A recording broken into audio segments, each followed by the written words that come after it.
뉴스 정면 승부. 이동형의 뉴스 정면 승부.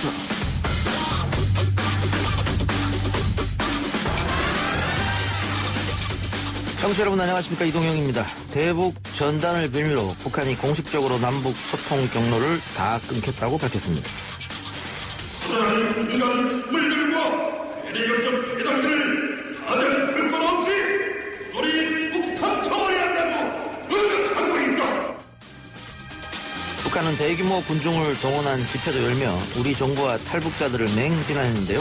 이 문제 어떻게 풀어야 할지 더불어민주당 동북아 평화협력특위위원장을 맡고 있는 송영길 의원과 이야기 나눠보겠습니다. 지역사회 감염 환자 중 수도권 환자 비율은 96.8%로 수도권에 코로나19 환자가 집중되는 양상이 뚜렷합니다. 마스크 착용, 1-2m 거리 두기, 소독 등 기본적인 방역수칙만 지켜도 집단 감염의 가능성을 대폭 줄일 수 있다는 것. 오늘은 폭염이었습니다. 30도가 넘는 더위도 힘든데 등교를 시작한 학생들과 교사들은 땀이 차오르는 마스크 때문에 이중고를 겪고 있습니다. 교육부와 일선에서는 마스크를 대신해 페이스 쉴드를 착용할 수 있다는 이야기도 나왔는데요. 이에 전문가는 우려를 표현했습니다. 이대 목동병원 천은미 교수 연결해서 그 이유 전해드리겠습니다. 이전에 많이 취했어요. 거의 기억을 못한다고 보시면 돼요. 시민사회단체가 했던 방향과 다르게 가는 부분들에 대해서는 우려가 있죠. 원래 그 취지가 훼손되지 않았으면 좋겠고요. 정의용과 민주당 윤미향 의원에 대한 의혹 제기로 시작된 위안부 할머니 관련 이슈가 계속되는 가운데 안타까운 죽음도 있었습니다. 그런데 이런 의혹 보도 이후 소녀상을 향한 몇몇 사람들의 혐오, 파괴 행위도 잇따랐는데요. 3부에서 소녀상을 만든 김문성 작가와 내일 있을 수요 집회에서 예술가들의 행동, 준비하고 있는 상명대 고경일 교수 만나보겠습니다. 영장 기각됐는데 한 말씀 부탁드립니다. 사거나 보도받은 의혹 있으신데 계속 부인하시나요? 늦게까지 고생하셨습니다. 늦게까지 고생하셨습니다.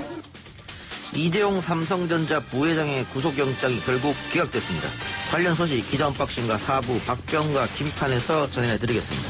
6월 9일 화요일 이동의 뉴스 정면 승부 시작합니다.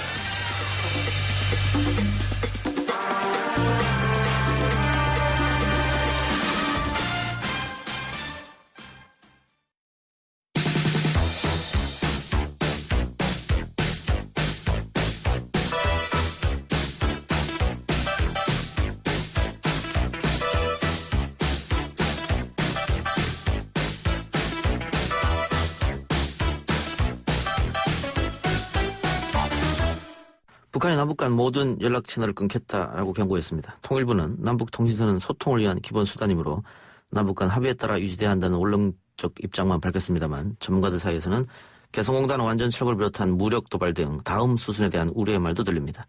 사태에 발단이 된 건 탈북단체의 대북전단 살포인데요. 이 문제 관련 통일부의 의지부족으로 대북전단 살포 금지를 못하고 있다고 비판한 더불어민주당 송영길 의원 연결하겠습니다. 의원님 나와 계십니까? 네, 안녕하십니까? 예, 우려한 대로였다고 할까요? 북한이 남북 공동 연락사무소를 비롯한 남북 간 모든 연락 채널을 완전히 차단하겠다라고 이야기했습니다. 지금 이 사태 어떻게 보고 계십니까?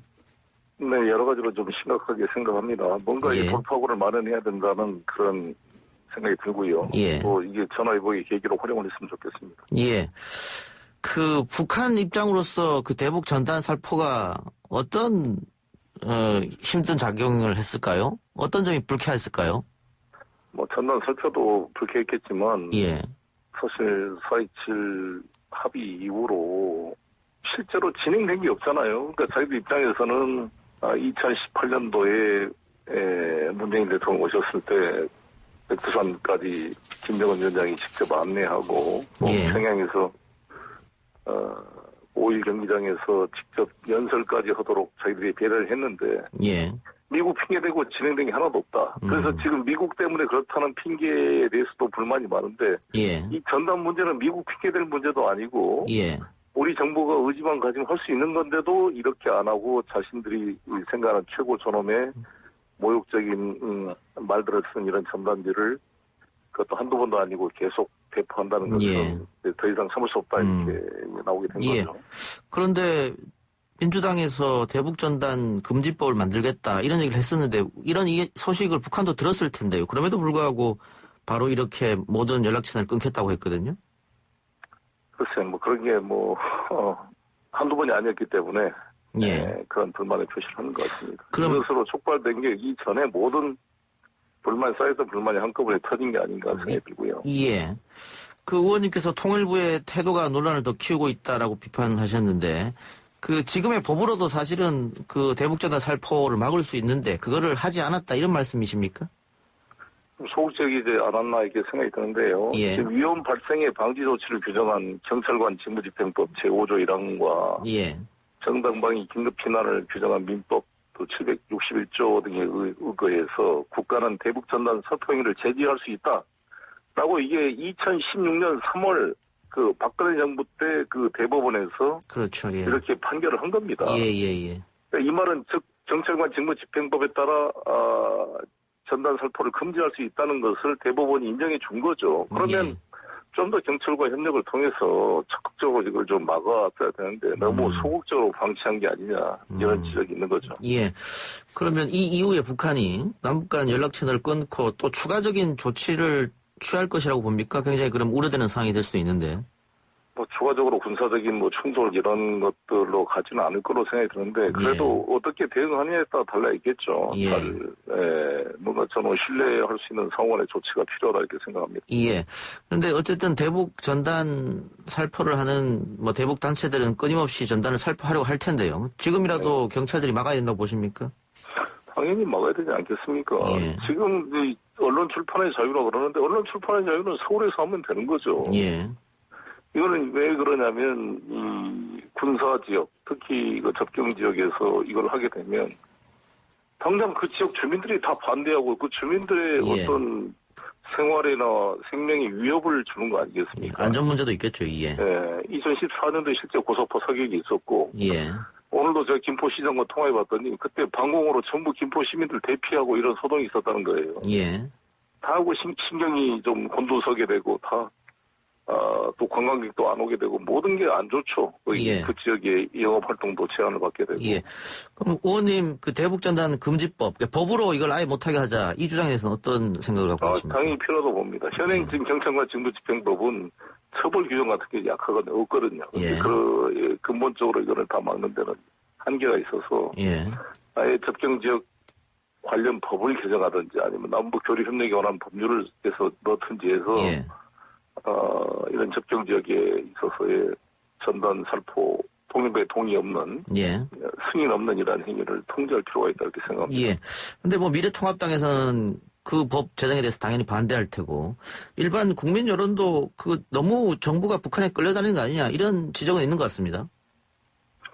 아니 그렇지 않은 게 왜냐하면 이 대북 전단 살포 금지는 이명박 박근혜 정부 때도 추진했던 겁니다. 예. 어찌됐건 남북 간에 그동안 합의했던 게 전부 다 상호 체제 인정, 비방 금지, 전단 금지 이게 다 서로 합의 사항이었잖아요. 예. 박정희 시대 7.4 남북 공동성명에서부터 지금까지 이르기까지 또 북에서는 우리한테 그런 전단을 이제 배포 안 하고 있잖아요. 예. 그런데 우리 쪽에서는 정부에서 하는 것도 아니고 일반 단체가 이렇게 하는 것은 적절치가 않다. 탈북단체들의 심정은 이해를 하지만 예. 그건 서울에서 자기들의 언론 출판의 자유가 있으니까 하면 되는 거 아니겠어요? 예. 알겠습니다. 왜 굳이 그 지역에 가서 실제 효과도 없는데 대부분이 다 우리 쪽에 떨어져가지고 오히려 공해 쓰레기로만 그 부담이 되고 있다고 그러는데 예. 이것을 하는 건지 예. 그래서 여러 가지 그 동기에도 의심이 된다 이거죠. 이런 행위를 사진으로 찍어서 미국이나 이런 그 극우적인 단체로부터 후원금 받으려는 거 아니냐 이런 지적도 나오고 아니겠습니까? 예. 그 미국 국무부로부터 후원금을 받고 있다 이런 보도도 있었으니까 말이죠. 네. 그 지금 트럼프 행정부가 11월에 대선도 있고 어쨌든 북미 관계가 거의 끊겼다 이렇게 생각이 드는데 그래서 남북 관계로 돌파구를 찾아야 되지 않겠느냐 이런 이야기가 많이 있습니다만은 금강산 강강도 그렇고 우리 쪽의 어떤 요구에 대한 또 적극적인 제초에 대한 응답이 북한에서 없는 것 같습니다. 어떻게 보세요? 네, 북측에서 그런 응답이 있어 그게 예. 가장 큰 문제인데 빨리 그런 신뢰 관계를 회복해야 되고 이제 21대 국회가 회복이 되면 시작이 되면 예. 저 역시 국회 외교통일위원회로 다시 신청을 했는데 예. 또 국회 차원에서도 적극 역할을 해볼 생각입니다. 예. 정부 차원에서는 뭐 당연히 남북관계 개선을 위한 일을 하겠죠. 그런데 지금 국회 차원에서도 그 의원님께서는 외통위원장이 아마 유력한 걸로 제가 듣고 있습니다만 국회 차원에서도 남북관계 회복을 위해 적극적으로 역할을 하겠다 이런 말씀이죠? 그렇습니다. 저희들이 국회 이제 초선 의원들이 많이 들어오셨는데 국회법 제24조에 따르면 임기 초기에 국회에서 선서를 하는데 선서 내용 중에 하나가 조국의 평화적 통일을 위해 노력하겠다 이게 돼 있습니다. 예. 네, 사실 저희 국회의원들이 이 역할을 해야 되고 특히 외통위 소관 상임위원회에서 적극적으로 이런 방안을 찾을 필요가 있다 이렇게 생각합니다. 예. 근데 과거 사례를 보면 민간 관계부터 회복이 되고 그리고 정부끼리 이야기가 되고 뭐 이런 수준이었는데 지금은 민간 관계도 회복이 좀 안 되는 것 같습니다. 아주 극히 일부가 되고 있는데 아주 좀 어려운 상황이죠. 예. 뭔가 저는 이걸 뚫어내야 된다 이렇게 생각합니다. 코로나19를 계기로 남북이 협력하고 대화를 시작하면 어떠냐 이런 얘기도 있던데요. 모든 것들이 상호 신뢰가 지금 회복이 안 되고 있고 분이 안 풀리고 있는 거죠. 예. 도대체 자기들은 특히 집권당이 평양선언 2018년도에 이렇게 화려한 정책 이벤트를 통해서 정치적 그런 이득을 얻었으면서 실제로 자기들에게 도와준 게 뭐 있느냐. 미국 핑계대고 아무것도 하지 않지 않느냐. 뭐 예. 미국 허락 없이 아무것도 못하는 나라와 뭔 대화를 할 필요가 있느냐. 이렇게 억하심정이 있는 거죠. 실제 할 수 있는 개별 관광이나 지금 전단 살포 금지 같은 경우는 미국과의 관계가 아니라 예. 이 정부가 이미 좀 더 성의를 가졌으면 빨리 할 수 있었는데 이렇게 방치하고 있었다에 대한 불만이 지금 터져나온 거다 이렇게 생각합니다. 의원님도 우리 정부가 미국 눈치를 그동안 좀 많이 봤다 이렇게 느끼고 계십니까? 저는 심각하게 문제가 있었다고 봅니다.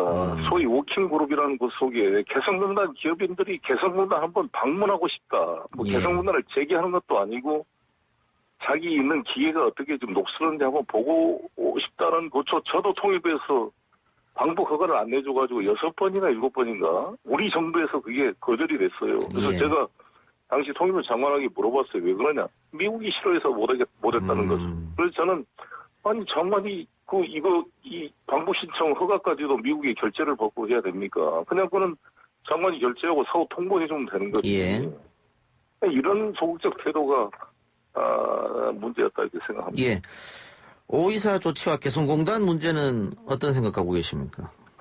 오이사 조치도 사실상 지금 뭐 실효성이 없어졌고 예. 저는 이 오이사 조치와 소위 말한 4월 판문점 선언과 9월 평양 선언은 양립할 수가 없다 이렇게 생각합니다. 예.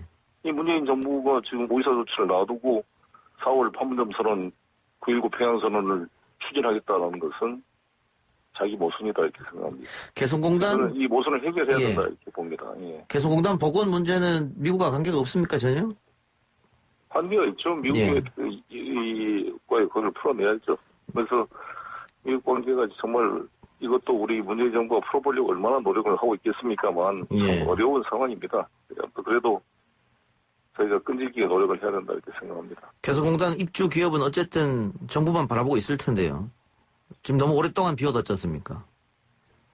그렇습니다. 근데 개성공단 그 기업주가 저한테 와서 이런 말씀하던데 사실은 이 개성공단은 노무현 참여정부 때 만든 일종의 이게 태어난 아이인데 완전히 계모한테 맡겨가지고 마주 죽게 생겼다. 생모인 민주당이 책임을 져달라 이런 말할 때 참 마음이 아팠습니다. 알겠습니다. 북한 문제 조금 더 지켜보죠. 당내 상황도 좀 여쭤보겠습니다. 민주당 전당대회가 8월 말인데요. 의원님은 어떻게 출마 결심을 하셨습니까? 아니 아시다시피 지금 이낙연 전 총리 출마 여부가 공식화되면 그때 좀 교통 정리가 되지 않을까 이렇게 생각합니다. 이낙연 의원은 아직 결정을 안 하신 것 같은데 이낙연 의원이 나오지 않으면 그러면은 의원님이 나가신다 이런 말씀이십니까? 그렇죠. 제가 가장 오래 준비해온 사람 아니겠습니까? 예. 전당대회 사실 아시다시피 예. 2번 출마를 했고 지난 이해찬 대표와 경합을 해서 제가 이뤄내고 예. 그때 한 30%의 득표를 얻었는데 많은 대의원 당원 동지들께서 이번에는 송영길을 이해야 된다 이런 공감대가 많이 만들어졌다고 생각합니다. 그런데 예. 이제 코로나 전국이라는 이런 변수가 발생을 했고 또 이낙연 또 우리 대선 주자인 분이 출마 여부를 지금 고민하고 있어서 여러 가지 좀 정리가 필요한 시점이고 곧 조만간 가닥이 잡히지 않을까 이렇게 생각합니다. 예. 근데 당내 일각에서는 뭐 7개월짜리 당대표 하는 거 아니냐. 이낙연 의원이 나오게 되면. 이렇게 해서 뭐 비판과 견제의 목소리가 나오고는 있던데, 김부겸 전 의원이, 대권에 나가지 않는 조건으로 나가겠다. 이런, 오늘 언론 보도도 있었습니다. 그때 저는 김부겸 의원께서도 여러 가지 고민을 하고 계시겠지만, 굳이 지금 나올 필요가 있는가 이런 개인적 생각을 가지고 있습니다. 예. 네, 왜냐하면 대선 주자로 나오셔서 어찌됐건 우리 각 지역에 우리 민주당의 대선 주자들이 많이 나와서 하나로 경선 과정을 통해서 융합돼가지고 전국적 리더십을 발휘하게 만드는 것이 우리 민주당에 더 기여할 수 있는 방안이 아니겠는가. 지금 대선 주자 1위인 이낙연 후보가 부딪혀서 사롱안에 승차를 내고 그것이 또 보수 언론에게 활용되는 것이 과연 당의 발전에 도움이 되는 것이냐에 대한 의문이 있습니다. 예, 당을 위해서는 대권을 가는 게 낫다. 알겠습니다. 그렇게 생각합니다. 예. 미래통합당은 김종인 비대위원장 이후에 기본소득 이야기를 갖고 나왔는데, 이게 원래 민주당의 아젠다인데, 김종인 비대위원장이 이걸 말하면서 그 미래통합당이 뺏기는 거 아니냐, 이런 주장도 있어요. 어떻게 보고 계십니까? 어찌됐건 지금 기본소득 문제는 장기적인 과제이기 때문에 예. 뺏기고 안 뺏기고 문제가 아니라 당장 지금 재난 구호 수당도 지금 2차 지급 여부를 가지고 논란이 되고 있는 그렇습니다. 예. 기본소득 논의는 너무 앞서간 거라고 생각이 듭니다. 예. 지금 2차 재난 구호 이것을 지급하는 것도 엄청난 재정 부담 때문에 지금 고민을 하고 있는데 예. 기본소득이라는 것은 매달 그렇죠. 정기적으로 지급하는 것인데 예. 너무 지금 예산 상황이나 조건에서 앞서가는 거다 이렇게 봅니다. 좀 멀리 있는 얘기다. 네. 예. 그러면 어쨌든 의원님도 당 대표를 생각하고 염두에 두고 계시니까 제가 여쭤보겠습니다. 그 기재부에서는 2차 재난 소득은 없다라는 입장인데 의원님 생각은 어떠십니까? 저는 저 생각은 좀 더 신중하게 봐야 된다고 보는데요. 예. 이 코로나 상황이 어떻게 끝날 것인가. 예를 들어서 이게 더 큰 재난이 올 때의 상황에 대비해야 되고 이 재난이 단기적으로 끝나게 되면 2차 재난 그 구호 조치를 긴급히 해야 될 필요가 있겠지만 이게 지금보다 더 어려운 상황이 앞으로 더 기다리고 있다 그랬을 때 예. 과연 지금 있는 무기를 다 써버리고 나서 실제 더 큰 파도가 닥쳐올 때 뭘로 막아낼 것이냐. 라는 고민이 필요하다 이렇게 생각합니다. 조금 더 토론과 논쟁이 필요하다. 네. 예. 마지막으로요. 우리 국민들이 민주당을 177석의 거대 여당으로 만들어줬을 때는 어떤 기대가 있을 텐데. 네. 네, 포부 앞으로 21대 국회 이제 연지 얼마 안 됐으니까 밝혀주시기 바랍니다. 지금 국민들이 바라는 것은 이 코로나 국가 재난 상황들을 효과적으로 집중해서 돌파해달라고 저희들에게 기대 이상의 그 의석을 준 거라고 보여집니다. 예. 그래서 지금 상임위 나누고 여야에 부딪히는 것도 과거의 관행으로 해서는 안 되고 책임 있게 한번 기회를 줘야 된다고 봅니다. 그래서 저는 야당이 법사위 문제도 어차피 대폭적으로 이 여당이 책임지게 일할 수 있도록 저는 양보를 해야 된다고 생각이 들고 그리고 저희들로서는 결과로서 국민의 심판을 받아야 되기 때문에 이 과정을 법의 절차에 따라 책임 있게 운영하고 정말 능력 있는 그 민주당의 모습을 국민들에게 보여줘야 된다 이렇게 생각합니다. 알겠습니다. 의원님 오늘 인터뷰 고맙습니다. 네, 감사합니다. 예, 지금까지 더불어민주당 송영길 의원이었습니다. 1부 순서 마치고요. 2부 기자 언박싱 코너로 들어옵니다.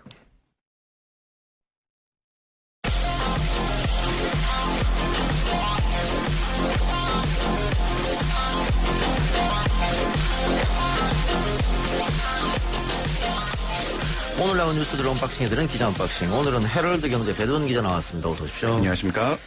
자, 코로나 상황 이야기부터 해봅시다. 수도권 집단 감염이 여전히 지속되고 있습니다. 네, 그렇습니다. 오늘 자정 기준 전날 국내 코로나19 신규 확진자가 38명 늘었습니다. 이틀째 30명대 후반대를 기록하면서 지난 6, 7일에 50명대까지 치솟았던 것에 비해서는 다소 좀 줄어든 양상인데요. 역시 집단 감염이 문제입니다. 38명 중에 33명이 수도권이고요. 이른바 N차 전파가 이어지는 양상이라 확산세가 더 커질 우려가 좀 커지고 있는데요. 일단은 최근에 집단 감염이 발생했던 서울 관악구 방문 판매 업체죠. 리치웨이에서 구로구에 이제 중국 동포교회 쉼터로 번졌었잖아요. 이 교회 쉼터를 방문했던 64세 남성이 먼저 확진된 후에 쉼터 거주자 8명이 잇따라 감염된 것으로 나타났습니다. 방역당국이 이 교회 신도 150여 명에 대해서 지금 검사를 진행 중이라 확진자가 더 나올 가능성이 커 보이는 상황이고요. 또 서울 양천구의 탁구장 집단 감염 관련 누적 확진자도 41명으로 늘었습니다. 탁구장으로부터 감염이 시작된 것으로 확인이 된 용인의 큰나무교회 관련 19명이 포함된 수치고요. 또 여기서 경기 광명시에 위치한 광명 어르신보호센터 입소자 3명, 시설 종사자 3명 등 총 6명이 전날 기준으로 새로 양성 판정을 받았는데 여기도 결국 이제 그 첫 확진자인 71세 여성이 용인 큰나무교회에서 예배를 본 것으로 알려졌어요. 결국 이번 집단 감염 또한 탁구장에 시작된 전파로 추정이 되고 있는 겁니다. 그러니까 탁구장에서 용인에 있는 큰나무교회를 거쳐서 광명에 있는 어르신 보호센터까지 꼬리에 꼬리를 물고 N차 전파가 되는 흐름입니다. 예, 전문가들 이야기로는 결국은 그 외출을 좀 자제하고 거리두기 실천하고 방역수칙 지키면은 괜찮다 이런 얘기인데 네. 근데 수도권에서 집단 감염이 계속되고 있기 때문에 철저하게 개인 위생을 지키면서 정부 당국에서 얘기하는 방역수칙을 좀 다들 함께 지켜야 되지 않겠나 이런 생각 듭니다. 그거 말고는 방법이 지금 없는 상황입니다. 예. 내일부터 QR코드를 안 찍으면 노래방이나 클럽을 못 들어간다고요? 예, 그렇습니다. 오늘 중앙재난안전대책본부에 따르면 8대 고위험 시설을 대상으로 이렇게 QR코드 기반의 전자 출입 명부 시스템이 내일부터 본격적으로 시행이 됩니다. 이 8대 고위험 시설이 헌팅포차, 감성주점, 유흥주점, 단란주점, 콜라텍, 노래연습장, 실내 집단 운동시설, 또 다음에 실내 스탠딩 공연장 등 총 8곳인데요. 이들 시설이 만약에 이제 이 QR코드 전자 출입 명부를 도입하지 않거나 명단을 허위로 작성하거나 부실하게 관리하다 적발되면은 300만 원 이하의 벌금형에 처해질 수 있고요. 또 사실상 영업 중지를 뜻하는 집합금지 명령 등의 행정 처분도 받을 수 있으니까 반드시 지켜주셔야 할 것 같습니다. 예. 정부가 방역수칙을 위반한 곳에서 확진자가 나올 경우 치료비나 방역 비용에 대한 구상권 청구도 하겠다.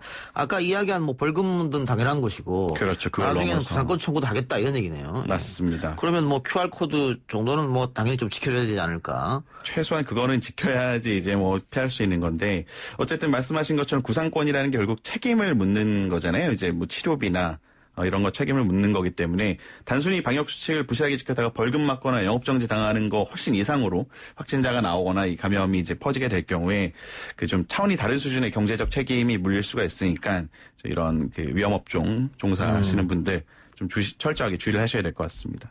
예. 자, 좀 전 일부에서 송영길 의원과도 이야기를 나눴습니다만 북한이 대북전단 살포 문제를 들어서 청와대를 포함한 우리 측과의 모든 연락 채널을 폐기한다라고 했습니다. 지금 우리 연락 시도 안 받고 있는 거죠? 예, 그렇습니다. 전혀 받지 않고 있고요. 그 앞서 이제 김여정 노동당 제1부부장의 담화를 이제 보면은 뭐 비판을 하면서 남북관계 단절도 불사하겠다. 그 다음에 이제 1단계다. 연락 끊는 거 1단계다. 이런 얘기가 있었는데 실제로 오늘 오전 9시부터 통일부나 군이 정기 통화 시도에 응답하지를 않았고요. 뭐 개성 남북 공동연락사무소, 뭐 동서해 지구의 군 통신선 및 함정 간 한라인 등 모든 게 지금 다 북한의 무응답으로 먹통이 된 상태입니다. 통일부는 원론적인 입장이에요. 남북 간 통신선이 소통을 위한 기본 수단이기 때문에 남북 간 합의에 따라 유지돼야 한다. 뭐 이렇게 원론적 입장만 내놓고 있는 상황입니다. 예. 자, 연락을 끊을 것을 넘어서 북한이 대남 사업을 철저하게 대적 사업으로 전환하겠다 이런 상황인데 이렇게 되면 긴장감이 또 계속 고조될 수밖에 없는 거 아니겠어요? 예, 결국 이게 다음 수순이 더 이제 우려가 다음 되는 수순이 건데. 뭐냐? 예. 이런 면에서 이제 사실 통일부도 좀 고민이 많아 보이는 건데요. 오늘 통일부 입장을 보면 이처럼 뭐 연락을 끊는 걸 넘어서 향후에 이제 대적 사업으로 전환하겠다고 한 데 대해서는 특별한 입장을 없이 일단은 상황을 지켜보자. 라는 반응을 내놨는데 뭐 일각에서는 예상을 좀 뛰어넘는 북한의 신속한 어떤 이런 공격에 조금 당황한 거 아니냐라는 분석도 나오고 또 일단은 북한의 어떤 이런 행동에 동요하지 않고 예. 차분하게 상황을 지켜보면 전략을 마련하고 있는 거 아니냐라는 분석이 나오고요. 결국 이런 북한의 압박을 타개하기 위해서는 뭐 좀 묘수가 좀 나와줘야 될 것 같아요. 당정청 협의 등을 통해서. 그래서 당국이 대응책 마련에 좀 고심이 깊은 상황으로 보입니다. 알겠습니다. 문재인 대통령이 오늘 위기가 불평등을 키운다는 공식을 반드시 깨겠다라고 말했는데 어떤 뜻입니까? 예, 오늘 오전 국무회의의 모두 발언인데요. 위기가 불평등을 키운다는 공식을 반드시 깨겠다. 오히려 위기를 불평등을 줄이는 기회로 삼겠다. 그러니까 즉 코로나로 인해서 경제 위기가 발생하는데 예. 이 위기가 지나고 나면 불평등이 커지지 않게 오히려 줄이는 기회로 삼겠다. 뭐 이런 발언이었습니다. 그러면서 이제 뭐라고 말을 했냐면 과거 외환위기나 글로벌 금융위기를 겪으면서 위기 극복 자체는 성공을 했지만 그때마다 소득 격차가 벌어졌던 역사적 경험을 우리가 갖고 있다라고 예. 지적을 했습니다. 그러면서 뭐 이제 정부가 그동안에 적극적으로 펼쳐온 포용 정책이나 이런 복지 정책 덕분에 분배 지표가 개선되는 성과가 있었지만 지금 코로나 시국 때문에 불평등이 악화되고 있다라고 진단을 하면서 뭐 임시직, 일용직, 특수고용 노동자, 영세 자영업자 같은 분들 이런 취약계층의 고용 충격이 집중적으로 일어나고 있다라고 이제 엄중하다고 설명을 하면서 결국 우리 사회의 안전망을 획기적으로 강화하겠다는 정책적인 목표를 분명히 하고 뭐 사람이 우선인 가치와 포용국가의 기반을 구축해 나가겠다라고 강조를 예. 했습니다. 국내 정치권도 좀 살펴보겠습니다. 21대 국회가 결국 원구성 법정 시한을 넘겼습니다. 예. 협상을 하고 있긴 합니다만 평행선을 달리는 것 같아요. 예, 그렇습니다. 일단은 박병석 국회의장은 본회의가 예정된 오는 12일이 원구성 협상의 마지노선이라고 제시를 했고요. 다만 말씀하신 것처럼 민주당과 통합당 모두 법사위원장 법사위를 가져오겠다라는 의지가 강해서 협상이 평행선을 달리고 있는 상황입니다. 뭐 통합당은 법사위를 뭐 법제위와 사법위로 나누자라는 절충안을 제시한 데 이어서 이번에는 여야가 5대5 동수로 구성하는 방안까지 좀 거론을 하고 있는 상황이고요. 예. 민주당에서는 모든 상임위는 의석수대로 하는 거다라면서 동수 구성안을 일축을 했습니다. 주호영 원내대표가 좀 급했어요. 이제 뭐라고 발언했냐면 원구성 관례도 있고 양보하고 주고받는 게 있어야 되는데 이번 협상은 그런 게 전혀 없다면서 좀 이제 수적 열세에 몰려 있다 보니 언론에까지 호소를 했습니다. 오늘 예. 원내대책회의가 끝나고 이제 여당이 기존 관례나 이런 걸 국회법 절차를 무시하면서 일방통행을 하고 있다. 우리는 수단이 전혀 없기 때문에 언론 여러분들 협조를 부탁한다. 뭐 꼭 좀 도와달라고 읍소하기까지 했다고 합니다. 말 그대로 관례니까 민주당에서 법대로 하자라고 하면 뭐 수에서 밀리기 때문에 방법이 없는 건 사실이니까요. 지금 그렇기 때문에 이렇게 읍소를 하고 있는 상황으로 예. 보입니다. 자, 지난 총선에서 미래통합당을 탈당해 무소속으로 당선된 홍준표, 권성동 의원이 오늘 미래통합당 의원 모임의 모습을 나타냈네요. 예, 그렇습니다. 오늘 오전에 장제원 통합당 의원이 주도하는 미래혁신포럼이라는 게 열렸는데 여기에 홍준표, 권성동 두 무소속 의원이 고문 자격으로 참석을 했습니다. 오늘 포럼에 통합당의 이제 잠재적 대권 주자죠. 원희룡 제주도지사를 비롯해서 주호영 원내대표, 이종배 정책위의장 등 50여 명의 현직 통합당 의원들과 이제 함께 자리를 한 건데요. 21대 국회가 개원한 이후에 이 두 무소속 의원이 통합당 모임에 참석한 게 이번이 처음이라 좀 관심을 모았습니다. 홍준표 의원이 이제 인사말을 하면서 통합당을 두고 이제 우리 당이라는 표현을 썼다가 우리 당이 아니지 무소속이지라고 정정하는 모습을 보이기도 했고요. 권성동 의원 같은 경우는 총선 직후에 이미 통합당에 복당 신청서를 낸 상태인데 계류 중이거든요. 예. 권 의원 같은 경우는 빨리 넣어달라고 부탁을 드린다면서 이제 주호영 원내대표 앞에서 대놓고 복당을 좀 이렇게 촉구하기도 했습니다. 혹시 이 자리에서 원희룡 제주지사가 김종인 비대위원장을 향해서 좀 비난 이야기를 했나요? 이 자리는 아닌 이 자리 것 같아요. 아니었습니까? 예. 예. 근데 어쨌든 그 김종인 비대위원장이 지금 비대위원장으로 있기 때문에 홍준표, 권성동, 특히 홍준표 의원은 복당하기가 쉽지 않아 보이는데요. 그렇죠. 애초부터 처음에 뭐 좀 서로 이제 각주를 말싸움을 좀 많이 하면서 들어왔기 때문에 김종인 비대위원장이 있는 한해는 쉽지 않을 것으로 보이는데 뭐 정치라는 것이 이제 뭐 생물이니까 어떻게 흘러갈지 지켜봐야 될 것 같습니다. 예, 하나만 더 합시다. 어제 문재인 대통령이 정의기억연대 문제와 관련해서 처음으로 발언을 했는데 주호영 미래통합당 원내대표가 의아하다라고 했고 청와대는 이를 반박했습니다. 예, 주호영 원내대표가 이제 어제 문재인 대통령을 두고 윤미향 사건과 관련한 어제 대통령 말씀이 대단히 의아스럽다면서 이제 대통령 발언을 비판을 했는데요. 이제 문 대통령이 어제 많이 보셨겠지만 위안부 운동의 가치가 훼손돼서는 안 된다. 이것에 좀 방점을 찍어서 발언을 했었어요. 근데 이제 이거를 두고 위안부 운동의 가치에 대해서 부정하는 국민은 전혀 없다. 세상 강조할 필요가 없다. 국민은 위안부 운동을 앞세워서 이익을 챙기고 뭐 회계 불투명과 치부 의혹이 나오는 것을 비판하는 거라고 직격을 한 겁니다. 그러면서 이제 대통령은 횡령이 있는지 개인적 치부가 있는지 밝혀달라는 국민들의 요구에 대해선 제대로 된 언급 없이 동문서답의 얘기를 했다. 이렇게 계속되면은 국민과 대통령의 거리가 점점 멀어지고 대통령이 왜 저렇게 인식을 할까? 국민들이 의아하게 생각할 것이라고 직격을 했는데요. 이에 대해서 좀 뭐 청와대가 답을 내놨습니다. 예. 뭐 특정인의 수사와 관련해서 대통령이 입장을 뭐 이렇게 저렇게 밝히는 것이 좀 부적절하다.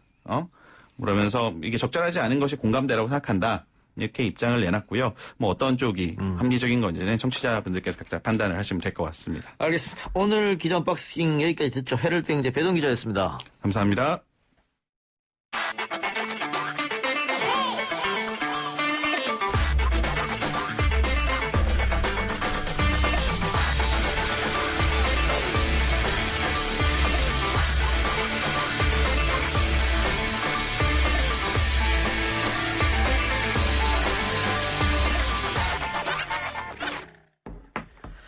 이제 겨우 6월인데 한여름 못지않은 폭염입니다.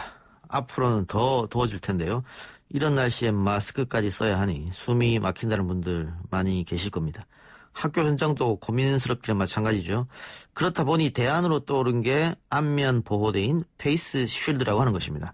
이마부터 턱 아래까지 가려주는 투명 플라스틱 마스크를 의료진들이 쓰고 있는 모습 한 번쯤 보셨을 텐데요. 일선 학교에서는 교사들이 이거를 차고 수업을 한다고 합니다. 페이스 쉴드의 감염병 차단 효과는 어떻게 봐야 할지 전문가 의견 들어보겠습니다. 이대 목동병원 호흡기내과 천은미 교수 연결합니다. 교수님. 네, 안녕하십니까. 예, 안녕하십니까. 자, 감염을 방지하기 위해 얼굴에 투명한 막을 씌우는 보호 장비가 이제 페이스 쉴드인데 의료진들이 많이 쓰는데 의료진들은 이것만 쓰는 건 아니고 마스크도 쓰고 이것도 쓰고 그렇게 하시죠? 네, 우선 마스크는 입에서 나오는 비말과 코를 통해서 감염이 될 수 있는 거를 차단하는 거고요. 그 페이스 쉴드라고 하는 얼굴을 전체적으로 이렇게 플라스틱 같은 거로 막는 거죠. 예. 그거는 우리가 눈을 사실은 보호를 해야 돼요. 이렇게 기침을 하게 되면 비말이 눈에도 들어가기 때문에 아하. 눈을 막는 보호로 그리고 얼굴 전체를 좀 막는 그런 보호를 하기 때문에 기본적으로 마스크를 쓰고 페이스 쉴드를 같이 쓰는 것을 하고 있습니다. 예. 그런데 지금 그 일선 학교에서는 마스크를 쓰고 수업을 한다든가 학생들이 이동을 한다든가 할 때 너무 힘드니까 지금 날이 더워서 그래서 그 마스크의 대체제로 페이스 쉴드를 쓰겠다, 뭐 써야 한다 이런 얘기가 나오는데 마스크 없이 페이스 쉴드만 착용했을 경우에 비말 감염 예방 효과가 있느냐 논란인 것 같아요. 어떻게 보세요?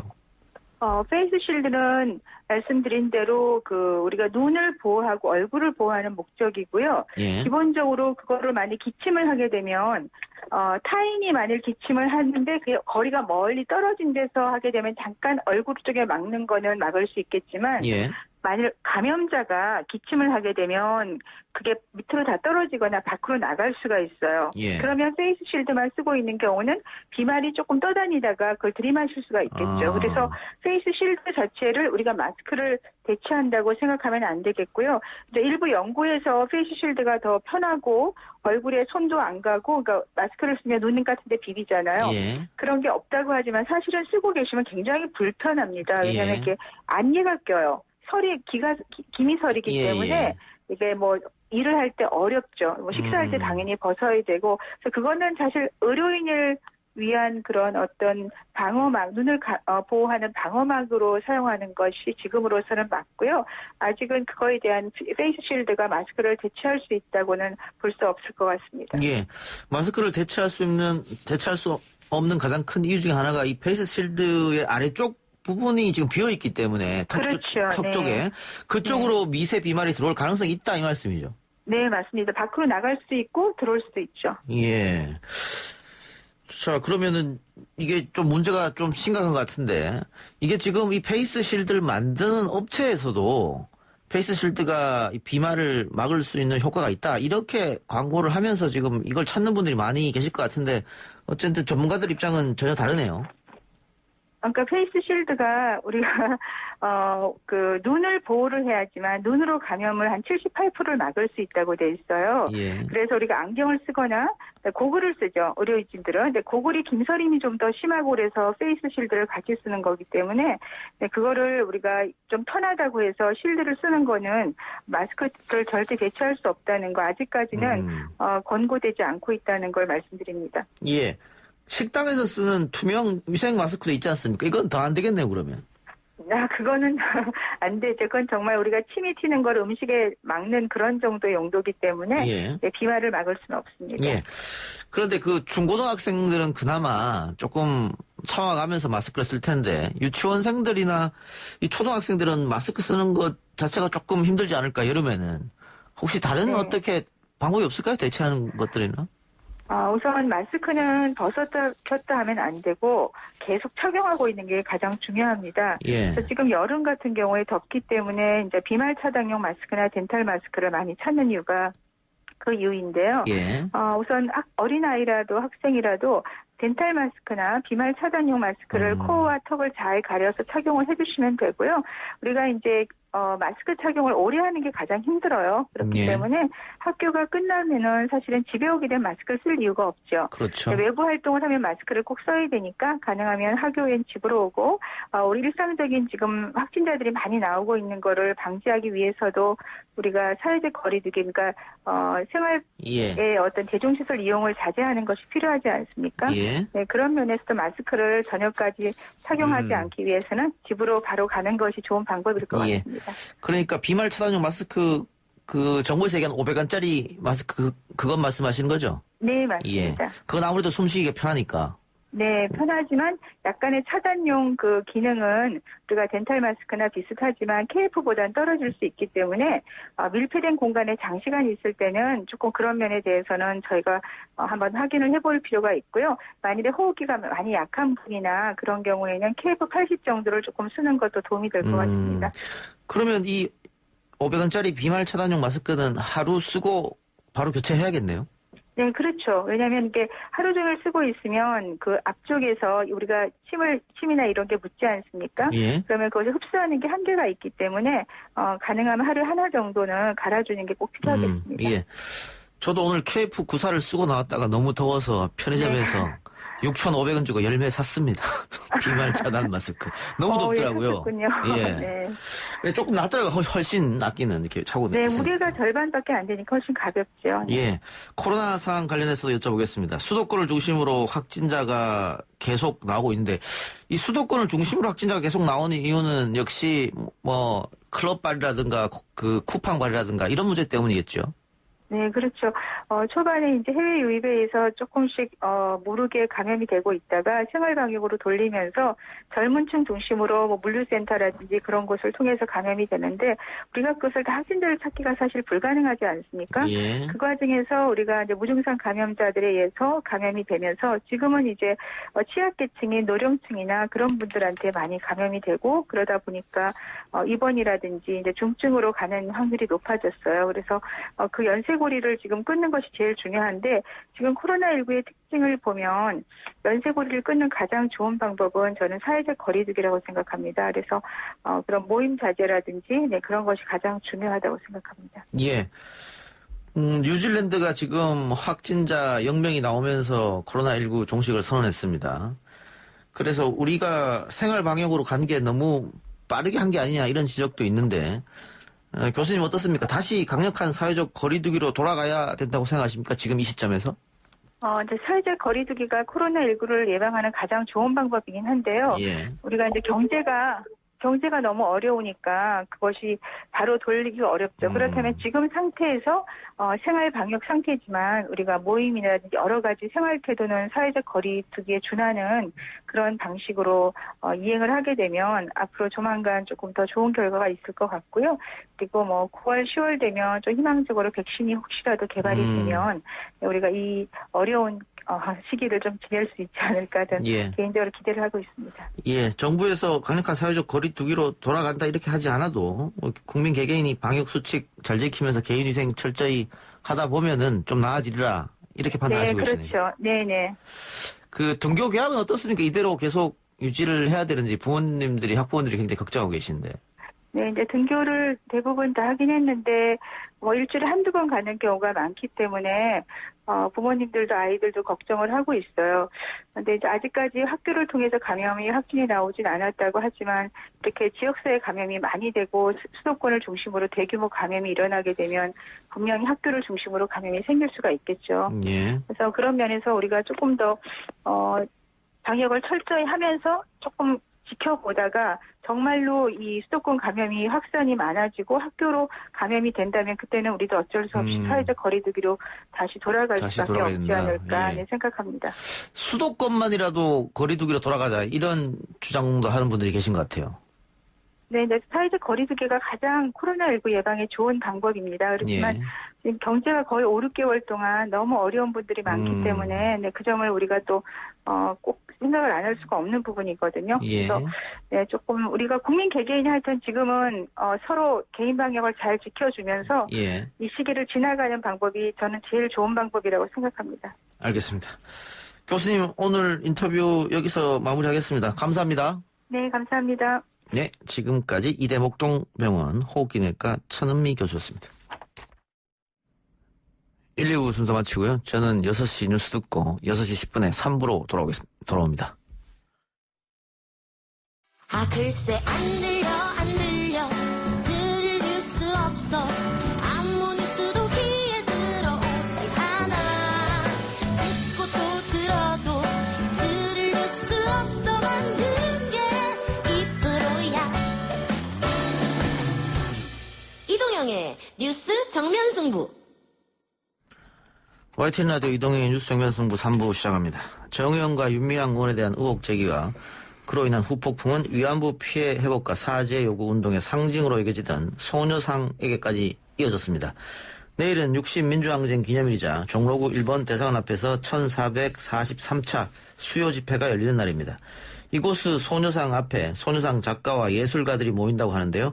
어떤 이야기를 하는지 그간의 논란까지 함께 이야기 들어보겠습니다. 소녀상 작가죠. 김문성 작가. 그리고 이번 예술기획을 준비하고 있는 상명대 고경일 교수 스튜디오에 나왔습니다. 어서 오십시오. 안녕하세요. 안녕하세요. 반갑습니다. 예, 먼저 이야기해볼 것은 조선일보가 6월 3일 날 보도한 기사 가지고 이야기를 좀 해보죠. 당시 제목이 고교 소녀상은 저작권 들어맞고 95점 팔아서 30억 번 정의연 이사. 30억 번 정의연 이사라고 하는 게 우리 작가님 얘기하는 것이죠? 네, 맞습니다. 예, 해당 보도에서 어떻게 반론을 여러 군데서 했습니다만 다시 한번 해주시기 바랍니다. 반론은 여러 군데서가 아니라 제대로 못해가지고요. 아, 그렇습니까? 여기서 하십시오, 그러면. 예. 일단 34억 원대 비즈니스, 소녀상 비즈니스라고 하는데 저희들이 소녀상을 판매하러 다닌 적이 없습니다. 예. 각 지역에서 소녀상의 의미를 잘 알고 계시는 지역 분들이 평화의 소녀상 추진위원회를 만들어가지고 저희들한테 연락을 하면은 그때부터 협상이 들어가서 설치를 하게 되는 과정입니다. 그래서 저희들이 먼저 가서 우리 걸로 한번 설치합시다라고 한 적은 한 번도 없습니다. 그래서 이 비즈니스라고 하는 말이 저는 좀 악의적으로 좀 이용하고 있다는 지금 생각이 듭니다. 예. 34억 원대의 비즈니스이기도 한 셈이다. 이렇게 이제 달았고 아마 이쯤 벌었을 것이다 추산한 보도 같아요. 그렇죠. 이 조선일보에서 이제 인터뷰를 하자고 해서 거부를 했습니다. 예. 거부한 내용은 그분한테도 얘기를 드렸는데요. 우리가 취재에 응하게 되면은 그들이 짜여진 각본에 우리 걸 집어넣고 우리 기사를 좀 혐오스럽게 좀 쓸 것 같다. 그리고 만약에 우리가 인터뷰를 응하지 않으면은 당신들은 추측하고 의혹만 쓸 거다. 아니면 왜곡할 거고. 그래서 예. 이래저래 보면은 저희들이 하든 안 하든 분명히 그들이 원하는 대로 할 것 같아서 예. 인터뷰를 거부했습니다. 예. 이 기사 말미에 이런 이야기도 있습니다. 소녀상 제작은 작가가 부르는 게 값이더라. 이런 문단이 나옵니다. 그러면서 이 기사가 나오고 나서 아마 여러 군데서 비판을 좀 많이 받으셨을 것 같아요. 무지하게 많이 받고 예. 있습니다. 이 가격이 지금 이제 단가가 나왔죠. 단가가 나오고 그다음에 총 합산해가지고 나왔는데 저희들이 대답하지 않은 상태에서 지금 34억 원대 나오고 또 10억 원대 이득을 봤다 이렇게 나오고 있습니다. 예. 근데 저희들이 대답한 적은 없습니다. 예. 그런데 지금 조선일보 보도가 그 서초 고등학교 교정에 있는 소녀상 그것이 학교에서 자체적으로 만들었다가 이게 저작권 위반이다 해서 다시 김 작가한테 의뢰를 해서 만들었다. 이거 좋은 일을 하려고 했는데 너무 이거 자기들 권리를 주장한 거 아니냐. 뭐 이런 보도를 앞에 처음에 실었단 말이죠. 모든 예술품 창작물에는 이제 저작권이 이제 작가한테 창작자에게 주어집니다. 예. 그리고 모든 어떤 뭐 이 YTN도 마찬가지로 여기서 생산되는 뉴스나 모든 것들이 여기 저작권이 아마 YTN에 있을 거고 조선일보도 마찬가지고 예. 다 마찬가지입니다. 근데 서초고등학교에서 너무 이제 비슷하게 저희 것들과 제작을 해서 그 서초고등학교에 연락을 해서 이 부분들이 너무 똑같은데 여기에 우리가 이제 권리 주장을 좀 하겠습니다라고 말씀을 드렸더니 이틀 후 3일 후에 저희들이 인사동에서 전시를 하고 있었습니다. 그 전시장에 교장 선생님, 교감 선생님, 교무 선생님 포함해서 한 7, 8분이 오셔가지고 저희들한테 미안하다고 말씀을 하셨고 사죄를 하셨고 그리고 새롭게 제작을 하려고 하신다. 그래서 그거는 저희들이 뭐 굉장히 많이 응원을 하겠습니다. 이렇게 말씀을 드렸던 사안입니다. 예, 알겠습니다. 자, 어쨌든 보수 언론을 중심으로 이 윤미향과 정의연 논란 그 이후에 소녀상까지 번졌습니다. 네. 특히 그 일본에서 주장 많이 하는 것이죠. 소녀상을 가장 껄끄러워하는 집단이 이제 일본 내 구구들이니까. 그런데 지금 우리 보수 언론의 보도를 보면 그쪽이랑 스탠스를 같이 하는 듯한 보도가 많이 나오고 있거든요. 그 이유에 대해서 어떻게 바라보고 계십니까? 우리 고경일 교수님께서 얘기 부탁드리겠습니다. 예, 이건 굉장히 의도적이라고밖에 할 수가 없습니다. 이 소녀상의 정확한 제목은 평화의 소녀상이거든요. 예. 근데 조선일보라든가 저쪽 보수 우위이라고 하시는 분들이 주장하는 그분들의 프레임에서는 반일 동상이라고 하고 심지어 무슨 매춘부상이라든가 입에 담지 못할 그런 단어들로 표현을 하거든요. 반일의 상징이기 때문에 한일 관계에 도움이 안 된다. 뭐 그런 프레임이죠. 그렇죠.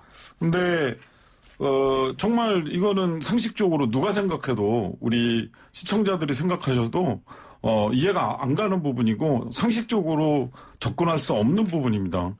처음부터 이 상을 만들었을 때 지금도 저기 김우성 작가님 앞에 그 미니어처가 있는데요. 발을 보시면 발을 땅에 못 딛고 있잖아요. 예. 저거 자체가 한반도에 돌아와서 우리 일본군 성노예 피해자들이 우리 오빠, 우리 아버지, 남성들에 의해서 마을에서 쫓겨나고 집안에서 쫓겨났단 말이죠. 예. 그런 우리 한반도 내에서 우리 민족 안에서 남성 중심주의가 만들어낸 피해자다라는 이야기를 먼저 하신 거거든요. 결코 처음부터 이거를 일본을 타겟으로 해서 만든 게 절대 아니에요. 이거는 처음부터 일관적으로 작가들이 이야기를 해왔고요. 언제나 해외에서 전시하실 때 꼭 이야기했던 부분입니다. 그러니까 이것 자체가 남성 중심주의에 대한 문제 제기고 생각을 해보자는 작품이지 결코 특정 어떤 나라, 어떤 정권에 대해서 반격을 하고 문제 제기를 하는 그런 작품이 아니라는 겁니다. 예. 가장 큰 의미는 역사를 기억하자, 오롯이 새기자, 이런 뜻일 텐데, 지금 우리 한국 내에서도 극우주의자들이 주장하는 게, 당시 위안부들은 자발적으로 간 것이다. 네. 그러니까 일본 국의 주장을 그대로 따라서 얘기하고 있는 사람도 있단 말이죠. 네, 맞습니다. 왜 그렇다고 생각하세요, 작가님? 이제 이 부분들은 사실은 이제 아베 정권이 일본에 들어서면서 흔히 말하는 자학적 사관을 없애고 일본 1등 국민, 일본 우월 국민 이런 논리에서 지금 나가는 거고 그들은 아마 이제 메이지 유신 시대로 돌아가고 싶은 마음 속에서 이런 상황이 나오는 겁니다. 그래서 지금 그들은 이 수유 집회를 무산시키고 정의연을 무력화시키고 소녀상을 철거하는 것 목적하에 이들은 계속 움직이고 있고 이것이 우리가 해외 소녀상 설치하러 다닐 적에 무조건 다 이렇게 사실은 무산되거든요. 예. 그 무산되는 그 그림과 흐름을 보면은 이게 한국에도 언젠가 오겠다라고 생각을 했는데 요즘에 이제 이 사건으로 터지기 시작하면서 결국 이 세 가지를 다 무력화시키려고 하는 이런 부분들의 목적이 있지 않나 싶습니다. 예. 일본 극우들이 이 소녀상에 대해서 알레르기 반응을 보이는 것도 자신들의 추악한 과거를 덮으려고 그런 거 아니겠어요? 근데 이제 일본 일본인들, 그분들은 사실 이 평화의 소녀상을 굉장히 좋아하고 많이 이렇게 존중을 해줘요. 예. 작년 이제 트리엔날레 전시할 때 보면은 많은 사람들이 와가지고 사진을 찍고 손을 만져주고 같이 슬퍼하고 아파하고 또 눈물도 흘리면서 했거든요. 근데 그렇게 자꾸 이제 이 소녀상이 일본인들하고 친하게 되다 보니까 전시를 중지시키고 결국은 이것을 또 이제 한국에 있는 소녀상을 이게 만약에 소녀상 하나가 이렇게 철거가 되면요, 이게 도미노 현상이 그럴 나옵니다. 수 있겠죠. 예. 그래서 이 부분들에 대해서 굉장히 좀 약간 좀 두려움도 있고 좀 지켜놔야겠다는 좀 생각도 많이 듭니다. 예. 반대로 일본에서는 그것을 노릴 수도 있겠고요. 그렇죠. 알겠습니다. 예. 자, 내일 수요 집회 1443차 수요 집회인데 일본 대사관 앞에 우리 김 작가뿐만 아니고 많은 예술가들이 모인다고 합니다. 소녀상에. 어떻게 돼서 모이게 되고 모이는 이유는 또 모여서 어떤 내용을 이야기합니까? 지금 많은 예술가들이 이 사태에 대해서 계속 주시를 하고 있어요. 예. 평화의 소녀상에 대한 공격은 작품에 대한 공격이고 그 이후에도 역사를 뒤집으려는 프레임이라고 하는 것들을 명확하게 알고 있고요. 문제는 평화의 소녀상이 공격을 받고 저것이 흔들리고 혹시라도 어떤 그런 일 없겠지만 철거가 되는 그런 상황까지 벌어진다면 이거야말로 정말 표현의 자유에 대한 억압이고 탄압이라고 생각을 합니다. 그리고 많은 분들이 일본 역사 문제뿐만이 아니고 전쟁이 일어나면 모든 여성들이 피해자가 되거든요. 예. 제일 큰 피해자가 되기 때문에 예술가들이 그 부분을 같이 공감을 하고 작업을 하고 있는 거예요. 근데 평화의 소녀상이 공격을 받는다면 본인들의 작품들도 공격을 받는 격이죠. 그래서 웹툰 작가 그리고 창작 판소리하는 최용석 씨, 다큐 감독, 이길보라 이런 분들 그리고 싱어송라이터 손병희 무수히 많은 작가들이 함께 하고 있고요. 그래서 이름을 만든 것이 평화예술행동 두럭이라고 만들었습니다. 근데 두럭은 순수 우리 말이고요.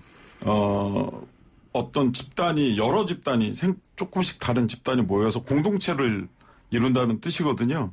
그래서 소녀상 문제를 우리 다 같이 우리의 문제로 끌어안고 공동으로 대응하겠다 이런 뜻으로 단체를 만들고 내일 시위를 준비했습니다. 예, 김 작가님은 내일 소녀상 앞에 서는데 관련 메시지를 준비한 게 있습니까?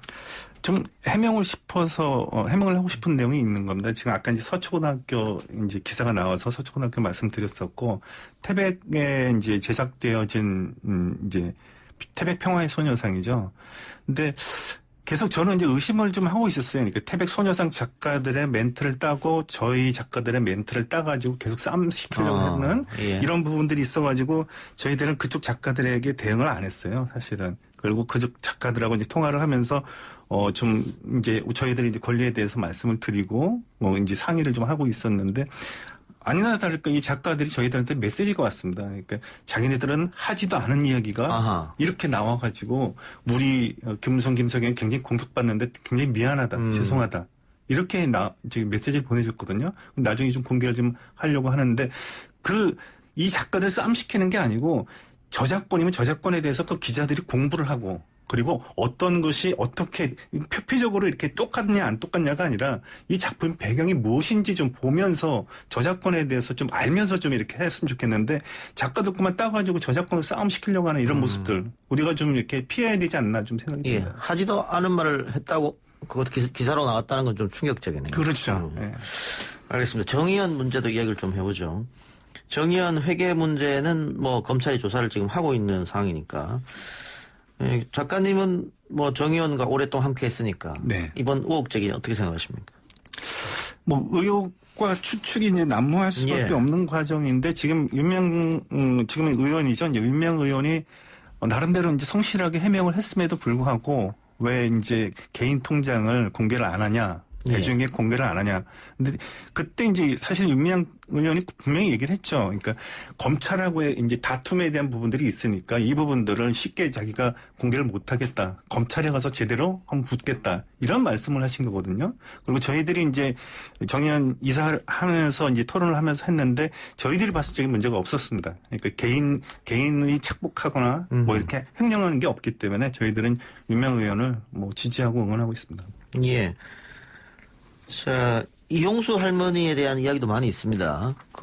최근 들어서 이용수 할머니에 대해서 안 좋은 얘기하는, 비난을 하는 분들도 많이 있고, 반대로 또 감싸주는 사람도 있는데, 이게 다 불필요한 논란이 아닌가, 뭐 그런 생각이 듭니다. 본질은 지금 떠나버렸고, 이 사건의 본질이라는 것은 결국은 일본한테 우리가 어떻게 배상, 또 사과 받아내느냐 문제인데, 그건 지금 사라지고, 우리끼리의 다툼, 뭐 물론 만일 도덕적이나 법률적으로 문제가 있다면 그건 뭐 그대로 처벌받아야겠죠. 근데 그게 아니고 좀 더 나아가서 수요 집회 자체라든가 소녀상을 반대한다든가 뭐 한일 관계를 개선해야 된다든가 뭐 이런 쪽으로 흘러가는 게 뭔가 의도가 있는 게 아닌가 이런 생각마저 드는데 어떻게 생각하십니까? 저도 이 부분에 대해서 굉장히 우려를 하고 있던 상황이고요. 우리가 계속 김석영, 김은성 작가하고 몇 년 전부터 보따리 전이라고 유럽에서 전쟁과 여성을 주제로 전시회를 해왔거든요. 작년 같은 경우에도 일본 드루트문트의 총영사가 방문을 해서 우리 전시대에서 항의하고 문제 제기를 했었단 말이죠. 예. 그래서 그 문건도 김은성 작가가 처음으로 찾아내고 했었는데 이건 일본의 민간단체하고 정부가 같이 움직이고 있다. 그리고 우리가 이용수 할머니에 대해서 문제 제기를 하거나 비판하거나 그런 사람도 거의 없을 거예요. 귀담아 들어야 될 부분도 많고, 회계 부분 같은 경우에는 그 어떤 단체도, 진보단체든 보수단체든 모든 단체들이 투명하게 공개되고 검증받아야 될 부분이라고 생각을 합니다. 예. 예. 제가 이제 말씀드리고 싶은 건 그런 겁니다. 이용수 할머님께서 말씀을 하셨는데, 이제 타당한, 이제 문제제기라고 저는 생각을 하고 있는데, 과연 기자회견까지 하면서 그러실 필요가 있었나, 내용을 보면은, 오히려 이제 정의연 가가지고 좀 꾸짖으시고, 그리고 내가 좀 알아야 되겠으니까 이거 좀 내놔봐라. 이런 정도면 충분히 하셨을 텐데, 기자회견을 어떤 분이 이렇게 만들어주셨는지 모르겠지만, 그렇게까지 하면서 여기까지 번진게 된 것은 참 안타깝게 좀 생각을 하고 있습니다. 예.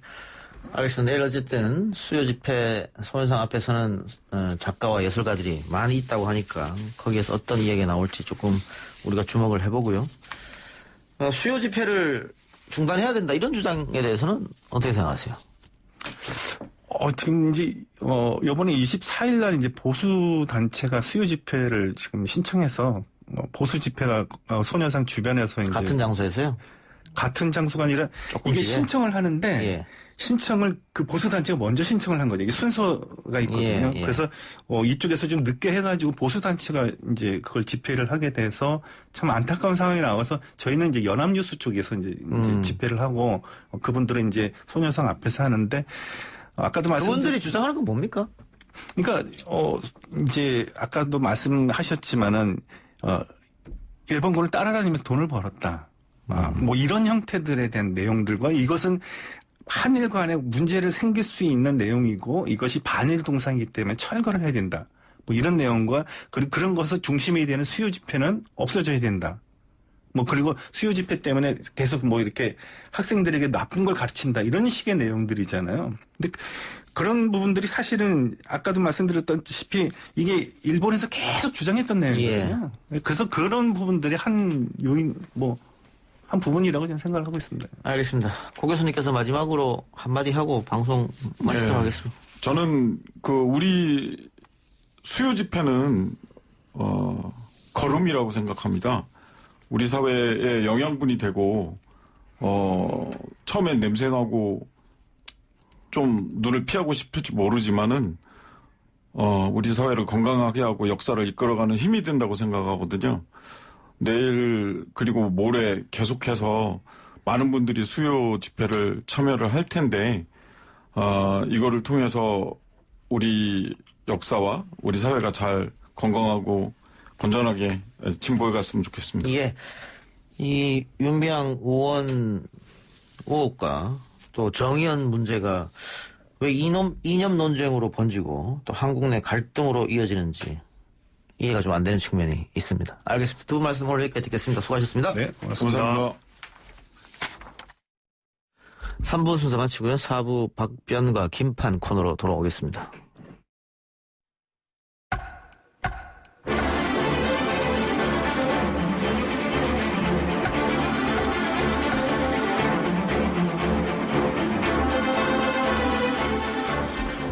이동의 뉴스 정면승부 4부 시작합니다. 매주 화요일 스튜디오를 법정으로 순간 이동시켜주는 두 분, 박지훈 변호사, 김윤우 변호사 나왔습니다. 어서 오십시오. 네, 안녕하십니까. 네, 안녕하세요. 박지훈입니다. 구속이냐 기각이냐 관심을 모았던 이재용 부회장 구속영장이 오늘 새벽에 기각됐네요. 법원의 판단 두 분 어떻게 보십니까? 네, 법원 어떤 판단을 보면 좀 한 줄 정도 단순하긴 단순합니다. 약간 소명은 됐지만 구속의 필요성 및 상당성이 부족하다라고 이제 표현하는데 사실 범죄가 상당히 중한 범죄거든요. 예. 시세 조정이라든지 자본시장법 위반 등등인데 사실은 이게 소명이 되면 구속은 불가분적이에요. 왜냐하면 예. 증거인멸 때문에 많은 사람들이 구속되거나 재판 받았던 적도 있고 예. 밑에 부하들이 사실상은 이 소명이 좀 부족했던 게 아닌가 저는 그렇게 좀 생각이 좀 듭니다. 검찰이 조금 반박자 빨리 영장 청구를 하는 바람에 또 그게 한 이유는 삼성 측에서 이재용 부회장 측에서 검찰 수사심의위원회 거기에 넣는 바람에 반박자 빨리 들어가는 바람에 약간 소명이 부족한 상태 같기 때문에 결국은 소명이 좀 덜 됐기 때문에 영장이 기각된 게 아닌가 저는 개인적으로 그렇게 좀 생각이 좀 듭니다. 저는 조금 이견을 말씀드려서 죄송하게 됐는데 죄송할 거 없습니다. 알려진 것처럼 미래전략실 문건 중에 이재용 부회장님 보고 필이라고 적힌 문건도 있었고 주가 부양 등이 시세 조정에 나설 때 주가 관리 보고도 계속 돼 있었더라고요. 미래전략실 문건 보면. 그래서 기본적인 사실관계에 대해서 소명이 됐다라는 표현을 했다고 했는데요. 그러면서 지금 구속 사유도 인정을 안 할 수가 없었거든요. 도주 우려는 그렇다 쳐도 증거인멸 우려에 대해서는 인정 안 할 수 없었기 때문에 어쩔 수 없이 구속할 필요성 상당성이라는 애매한 원칙으로 지금 간 거거든요. 그거 이제 그 구속할 필요성 및 상당성은 목적의 정당성, 수단의 상당성, 침해의 최소성, 법익 균형성 이런 것들이 부정된다는 의미인데 보통 경미범죄나 또 구속이 아닌 다른 대안이 있거나 이런 때 쓰는 표현입니다. 그래서 약간 조금 마치 이렇게 이런 걸 구체적으로 안 밝히고 구속할 필요성 및 상당성으로 판단을 좀 도피했다. 정가의 보도처럼 이걸 그냥 애매한 표현으로 도피한 거 아닌가 좀 그런 생각이 들었었고요. 이 사법부가 삼성에 대해서는 예측 불허에 관대한 결정을 해온 역사가 계속 유지되고 있는 그런 결정이 아니었나 그렇게 생각이 듭니다. 그러니까 저는 검찰 측이 조금 미흡했을 것이다. 근데 우리 김윤우 변호사는 반대로 법원에서 판단이 조금 미흡했다 이렇게 본 것 같습니다. 저는 결과 나오기 전에 다른 방송에서 검찰이나 재판부나 다 조금씩 미흡해서 결국은 될 것이다. 프로 이름이 변호사가 둘이 있는 게 아니고 3명이 있다고 지금 댓글에 많이 올라오는데 이 작가 이동행 진행자하고 저랑 그런 얘기를 했던 적이 있는데 상당히 변호사 자격은 없지만 논리적으로 얘기를 하더라고요. 네. 그래서 어쨌든 불구속이 났습니다. 어제 또 엊그제 우리 언론들이 또 보도를 굉장히 많이 쏟아냈는데 그렇죠. 또 삼성이 우호적으로 많은 기사가 나왔거든요. 우리 경제 문제도 있고 검찰이 너무한 것 아니냐 이런 기사들도 많이 있었고 그것도 아마 영향이 미쳤지 않을까요? 아무래도 사람이 하다 보니까 일을? 저는 그것도 크다고 큰 요소 중에 하나라고 봅니다. 판사가 영장판사인데요. 판사가 말씀하신 건 사람이기도 하고 여러 가지 봐야 될 부분들이 상당히 많거든요. 구속을 했을 때 그 파장들도 판사가 판단하는 이상 그걸 볼 수밖에 없었고 상당히 보도가 많이 됐습니다. 그래서 저는 앞으로 있을 검찰 수사심의위원회 이게 이제 부심의 결정을 11일 날 좀 한다고 하는데 이것도 우리가 좀 눈여겨봐야 될 것 같아요. 그거는 뭐냐면 기소할지 불기소할지 이제 전문가 일반인이죠. 일반인 15인이 이제 판단하는 그런 건데 그거를 이제 보면 또 앞으로 삼성 관련된 이재용 부회장 재판이 어떻게 진행될지 또 알 수 있을 것 같습니다. 확실히 판사들 같은 경우에 검사 같은 경우는 이제 수사정보 수집이라는 이유로 대외적인 활동들을 많이 하지만 판사들은 그런 명분이 없다 보니까 주로 내부에서 판사들끼리 어울리고 법원 외부의 사람들 많이 안 만나거든요. 그렇기 때문에 언론 영향을 많이 받은 것 같고 언론이 정말 60년대 뭐 이런 때 언론 보도 보면 삼성이 사고 치면 그래도 언론이 비판을 했었는데 이제는 갈수록 편들기 논평이나 보도가 갈수록 더 심해지는 것 같고 특히 좀 부당했던 거는 검찰수사심의위원회 관련해서 검찰수사심의위원회 운영 지침을 보면요. 이 수사 계속 여부, 공소제기 또는 불기소 처분 여부, 공소제기 또는 불기소 처분된 사건의 수사 적정성과 적법성 이런 부분에 대해서 수사심의위원회를 개최해달라고 소집 신청서를 낼 수 있는 거지 구속영장 청구 및 재청구 여부에 대해서는 그 심의 대상이 아니거든요. 그 소집 요청을 할 수 있는 대상이 아닙니다. 그렇기 때문에 그 부의 여부를 심의해달라는 신청을 했는데도 구속영장 청구가 가능했던 겁니다. 그런 규정이 명백히 법령 사이트에 들어가면 다 나오는데 언론에서 기소 여부에 대해서 심의위원회 소집 요청을 했는데 어떻게 구속영장 청구를 할 수 있느냐라고 보도를 한 거는 좀 뭐랄까 규정을 무시하고 일방적으로 편든 단적인 증거가 아닌가 좀 그런 생각이 들었습니다. 김윤우 변호사가 판사 생활할 때도 외부 인사 잘 안 만나고 그랬습니까? 그때 잘 못 만나죠. 그렇군요. 네. 그러면 사고가 좀 경직될 수도 있겠네요. 그렇죠. 그 안에서 대화하는 게 전부다 보니까 좀 많이 유리가 됩니다. 근데 그게 이제 일반인의 생각하고는 장단점이 있는 것 같습니다. 판사가 밖으로 막 댕기는 판사도 있을 수 있는데 네. 그러면 사실은 판단함에 있어서 좀 영향을 미친다고 이렇게 법원 안에서 보는 것 같아요. 그러다 보니까 가급적이 안 만나게 만드는 게. 또 일이 워낙 많아서 사람 만날 시간도 없어요. 네. 진짜 일 많거든요. 영장판사는 하루 종일 이거 하고 있을걸요. 예. 박지훈 변호사 또 군 판사 출신이니까 네. 두 분 다 판사 출신이어서 한번 제가 여쭤봤고요.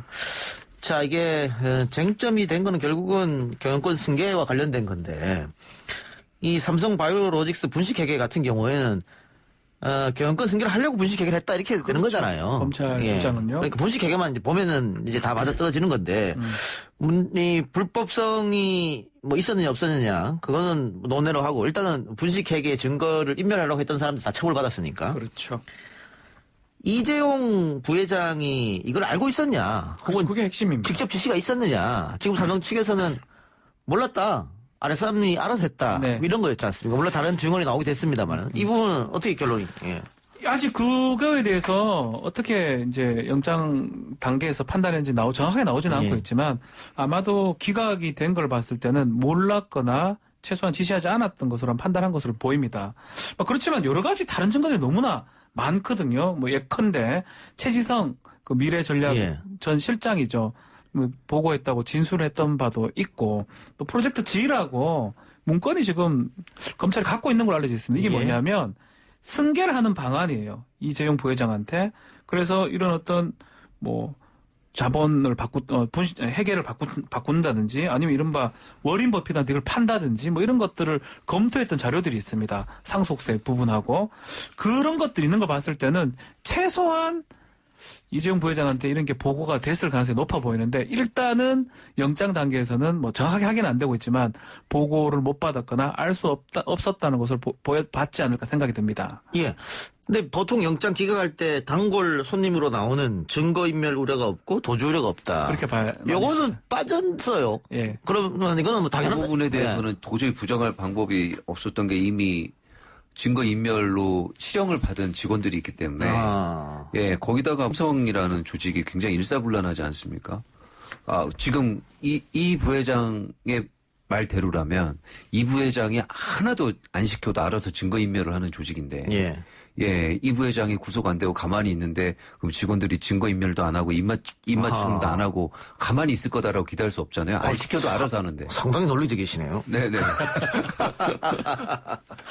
예, 알겠습니다. 그래서 그 부분은 빠졌다. 예. 자, 근데 다시 공은 검찰로 넘어간 것 같아요. 재청구는 저는 개인적으로는 안 할 것 같습니다. 재청구를 안 할 것이다. 원래 예. 만약에 이렇게 영장이 기각되잖아요. 예? 일성 이렇게 나옵니다. 매우 유감이다. 강력하게 뭐 유감이다 하는데 아쉽다 뭐 이렇게 표현이 됐습니다. 예.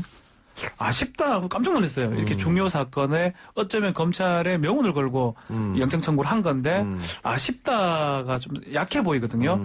그만큼 새로운 어떤 증거도 있어야 될 뿐더러 검찰의 뭐 어떤 수사라든지 구속에 대한 의지는 저는 조금 약해 보인다 생각이 듭니다. 뭐 평론가는 이렇게 얘기하더라고요. 처음에 이 영장 청구하는 것이 검찰이 부담이 돼서 법원으로 공을 넘긴 것이기 때문에 네. 만일 기각이 되면 다시 청구할 일이 없다 이렇게. 그것도 아쉽다의 표현에 다 포함이 됩니다. 만약 정말로 원했던 거라면 이거는 그냥 제 개인적 생각이니까 이게 뭐 검찰을 어떻게 뭐 얘기하는 건 아니고 만약 정말로 필요한 사건인데 영장이 기각이 됐다. 그러면 매우 유감이라고 표현하거든요. 예. 근데 그렇게 표현하지 않았습니다. 이번에는. 예. 지금 11일 날 부의심의위원회라는 게 열려가지고 수사심의위원회 소집 여부를 결정한다고 하지 않습니까? 그럼 여기에 벌써 지금 이복현 부장이나 이런 분들이 의견서를 내야 되는데 그 의견서 준비하는데 10일까지 보내고 11일에 그 소집을 기다린다면 그 동안에 이미 뭐 재청구를 위한 보안 수사 기간은 다 지나가지 않나 또 그런 생각도 듭니다. 알겠습니다. 자, 검찰이 이게 수사심의의 의결을 따라야 되는 건 아닙니다만은 뭐 영장 기각됐기 때문에 의미 없어진 거 아닙니까 이제는? 아닙니다. 이제 영장이 만약 발부가 됐으면 의미가 없어질 건데 이제 영장이 기각이 됐기 때문에 이것도 또 하나의 새로운 절차가 되는 걸로 좀 보입니다. 8건 있었거든요. 2018년 이 제도 등장 이후에. 근데 제가 알기로 8번 다 심의회의 결정을 권고를 따랐습니다. 예. 그러니까 이번에도 면피하기는 좋아요. 만약 그렇게 결정이 났으면 이렇게 권고를 하는데 우리가 따라야 되지 않을까? 않겠냐? 뭐 불기소 공고가 났다고 가정했을 때 그렇게 봤을 때는 이것도 또 이런 거 있어요. 검찰보다 이 전문가들이라고 하지만 일반인들은 기본적으로 어떻게 인식을 하고 있냐면 불구속 수사가 원칙이라고 이렇게 인식을 하고 있습니다. 예. 변호사도 많고요. 예. 종교단체, 사회단체 사람들 많아요. 예. 삼성에 대해서 어떻게 생각할지 모르겠지만 기본적 형사소송의 원칙에 대해서 검찰보다 더 불구속을 생각하는 사람들이 많을 겁니다. 이번에 영장 전담 재판부도 그 얘기를 한 것 그렇죠. 같아요. 예. 그런 거기 때문에 불기소나 뭐 그런 얘기를 할 가능성이 전 좀 있지 않을까. 왜냐하면 또 되게 전문적입니다. 이게. 예. 자, 그리고 파기환송심이 또 나왔지 않습니까? 그렇죠. 파기환송심은 언제쯤 결론이 납니까? 이거 별개잖아요. 어쨌든. 이거는 예. 이 재판은 그 재판에 이제 지금 기피 신청을 했어요. 특검에서, 박영수 특검에서. 그래서 대법원에서 지금 그 기피 같은 결정을 내리고 있습니다. 만약 받아들이게 되면 그게 좀 재판부가 변경될 가능성이 있고 그게 만약 기각이 되면 곧 선고가 될 건데 저는 뭐 김윤호 판사가 좀 달리 말씀을 하시던데 저는 재판부 변경까지는 오진 않을 것 같거든요. 대법원에서 기각한다면 바로 선고가 될 것 같다는 생각이 듭니다. 예. 제 생각입니다. 예. 알겠습니다. 자, 뭐 파기환송심이나 또 이번 사건이나 조금 더 지켜보면 결과가 나올 거고요. 다른 얘기 해봅시다. 기부금 회계곡 등 정의기억연대를 둘러싼 파문이 이어지고 있는데 지난 주말 마포쉼터 소장이 자택에서 숨진 채 발견됐습니다. 일단 경찰은 극단적인 선택을 한 걸로 추정하고 있죠. 그렇죠. 뭐 유서가 없고요. 네, 타살 흔적이 없고 유서가 없기 때문에 보통 그런 경우에는 좀 그런 선택을 한 것으로 그렇게 많이 판단하는 것 같습니다. 뭐 부검에서 최종 결정을 내겠지만 일단 극단적 선택으로 추정을 하고 있습니다. 예. 윤미향 의원 또 정의기억연대 공식 입장 또 사망한 이 쉼터 소장이 사망 직전에 지인들에게 이야기했던 것 이거 다 공통점이 언론이 너무 그렇죠. 심했다 이런 것 같아요. 검찰하고 기자들 얘기를 했는데요. 뭐 검찰도 검찰이지만 아마 기자들에 대한 어떤 원한이나 원망이 좀 꽤 있었던 것 같아요. 예. 본인하고 예전에 정의기억연대 하면서 알았던 기자한테 토로한 내용을 좀 들어보면 매일 와가지고 초인종 누르고 뭐 꽁꽁꽁 문 치고 그런다 기자들이. 그래서 생활을 할 수 없다. 너무나 힘들다라는 토로를 했다고 하고 있고요. 그러니까 우리가 이른바 뻗치기라고 하나요? 이 기작을. 그 뻗치기를 이제 여기서 한 것 같습니다. 그러다 보니까 소장 입장에서는 상당한 고통을 느꼈고 그게 아마 가장 그 결정적인 요인이다 이렇게 보는 것 같습니다. 예. 자, 어쨌든 검찰에서는 고인을 조사한 적도 출석 요구를 한 적도 없다 이런 입장을 내놨고요. 근데 그거는 검찰은 안 해도 압수수색 해갔거든요. 압수수색 자체만으로 무섭지요. 예. 그게 뭐 그거 안 한다기가 곧 부를 낀데요. 부담이 될 수 있죠. 예. 알겠습니다. 자, 손모 씨의 사망과 현재 진행 중인 정의원과 윤 의원의 수사에 대한 연결고리가 있느냐? 이것도 뭐 검경이 밝혀야 될 부분입니다. 앞으로의 과제일 것 같고요. 과잉 수사가 있었으면 뭐 그것도 밝혀야 될 부분이고. 맞습니다. 예. 어쨌든 검찰 수사는 뭐 계속 되는 거 아니겠어요? 그러니까 상관없이 검찰이 사실은 굳이 안 불러도 돼요. 어차피 이게 어떤 진술을 듣는 것보다는 회계 자료를 보면 재산 범죄거든요. 만약에 검찰이 지금 보고 있는 게 횡령, 배임 이런 거니까.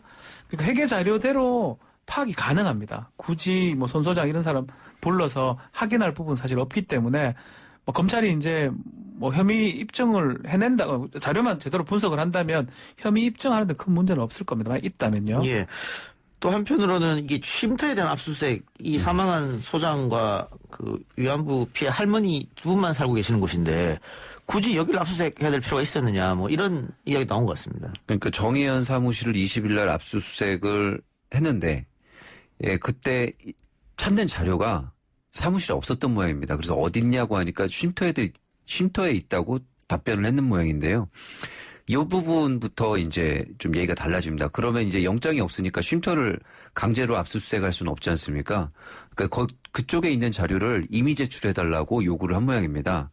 근데 여기에 대해서 저희 정의연 쪽은 이미 제출을 약속하고 합의했는데도 불구하고 강제 압수수색하면서 지금 망인이나 여러분들에게 굉장한 심리적인 부담을 준 거 아니냐 이렇게 주장을 하고 있고. 검찰 쪽은 이미 제출을 변호인이 거부해서 추가 영장을 받아서 강제 수사한 거다 이렇게 주장을 하고 있습니다. 그리고 이제 변호인은 우리는 거부한 적이 없고 이미 제출해서 갖다 주겠다 이미 제출하겠다. 뭐 변호인은 검찰 주장이랑 우리는 다른 입장이다라고 분명히 밝히고 있습니다. 예. 그런데 이 사망한 손 소장과 관련해서 이해할 수 없는 음모론이 나오고 있던데. 그 손 소장이 사망하기 직전 직후 윤미향 의원이 갑자기 손 소장과 관계된 옛날 인연을 본인 SNS에 적었다. 이거 이상한 거 아니냐라고 곽상도 의원이 주장하던데 그러면은 스스로 목숨을 끊은 거에 관련된 거 아니냐 이런 식의 음모론이잖아요. 이거는 조금 너무 많이 나간 거 아닌가 싶은데요. 곽상도 의원이 이제 그런 문제 제기들을 많이 한 의원으로 알려져 있긴 한데. 뭐 이제껏 뭐 문제 제기에도 뭐 좀 강한 부분도 있었고 뭐 납득할 부분이 있었는데 이거는 좀 상당히 심각한 부분입니다. 자살을 방조했다거나 그렇죠. 뭐 이런 음모론이잖아요. 이거는 의원에 대한 자살 교사 방조 이런 상황으로 보이는 거거든요. 너무 좀 심한 것 같은 생각이 들어서. 그러니까 뭔가 증거가 명확하지 않은 상태에서 SNS 글 같은 거를 뭐 지웠다고 하고 뭐 하는데 정확히 알 수는 없지만 그런 거 갖고 이렇게 주장한다는 거는 나중에 큰 파장이 될 우려가 있어요. 곽상도 의원 검사 출신이기도 하고 이렇게 뭐 많이 하긴 하는데 봐가면서 해야 되는데 이건 아닌 것 같은데요. 예. 의혹 제기는 뭐 야당 할 수 있어요. 충분히 할 수 있죠. 할 수 있는데 사망을 했고 극단적 선택을 했고 얼마 안 됐거든요. 이런 얘기하는 것도 사실은 되게 조심스러운데 그럼요. 저희들 입장에서 그걸 한 발 더 나아가서 그 고통을 느끼고 있는 어쩌면 윤미향 의원이 가장 고통을 느낄 거예요. 그 사람이 자살 교사했던 것처럼 뉘앙스를 풍긴다는 거는 글쎄요. 이거는 또 다른 파장을 일으킬 수 있다 생각이 듭니다. 네, 곽상도 의원이 검사 시절에 강기훈 유서 대필 조작 사건의 수사관이기도 했죠. 본인이 담당 검사였어요. 그리고 잘못됐잖아요, 그거. 완전히 잘못됐잖아요. 알겠습니다. 그렇죠. 예. 어쨌든 정의연 관련 또 윤 의원 관련 건은 검찰이 수사를 하고 있으니까 우리가 누누이 얘기했습니다. 어려운 수사는 아니니까 곧 결과가 나오리라 보고요. 안타까운 아동학대 사건이 연이어 발생하고 있습니다. 지난주 9살 남자아이가 여행용 가방에서 발견된 사건 이야기했었는데 이 아이는 안타깝게도 숨을 거뒀고요. 이번에는 창녕에서 계부가 뜨거운 프라이팬에 딸아이 손을 지지는 그런 사건이 발생했는데 그 CCTV로 보니까 아이의 몸이 참 말로 표현하기 어렵게 많이 다친 모습이 보이더라고요. 네. 눈에 멍이 들고 머리도 찢겨 있고 손가락에는 화상으로 인한 물집이 잡혀 있고. 예. 아유, 참. 지나가는 행인이 보고 이게 큰일 났다 싶어가지고 예. 편의점에 데려가서 뭐 너무 배가 고프니까 뭐 좀 먹이고 그리고 또 신고한 거 아니겠습니까? 네. 참, 이 뭐 말로 표현하기 좀 어려운 게 이게 후라이팬 같은 걸로 이렇게 지졌다라는 거거든요.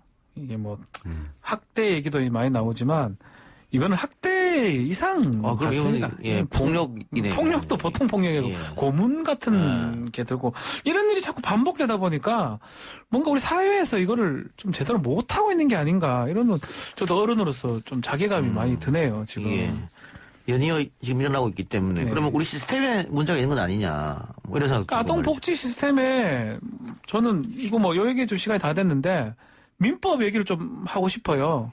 이 해방된 후에 만들었던 민법에 친권자, 부모의 징계권을 규정하고 있거든요. 예. 우리나라만 있는 겁니다. 체벌 비슷하게. 예. 요거를 이제 손봐서 부모가 자식을 훈육하고 때릴 권리가 과연 있는가. 이 부분도 한번 생각해 봐야 될 것 같습니다. 네, 경찰 같은 경우에 아동 학대 112 신고가 들어오면 상황 발생 후 경과한 시간이 오래되면 안 나가고 제3자 신고면 좀 가급적 자제하고 그렇게 운영이 됐던 것 같은데 그게 좀 바뀌어야 될 필요가 있고 바뀌는 걸 지금 추진 중이라고 합니다. 다시 한번 살펴봐야겠습니다. 예. 네. 짧게 하나만 더.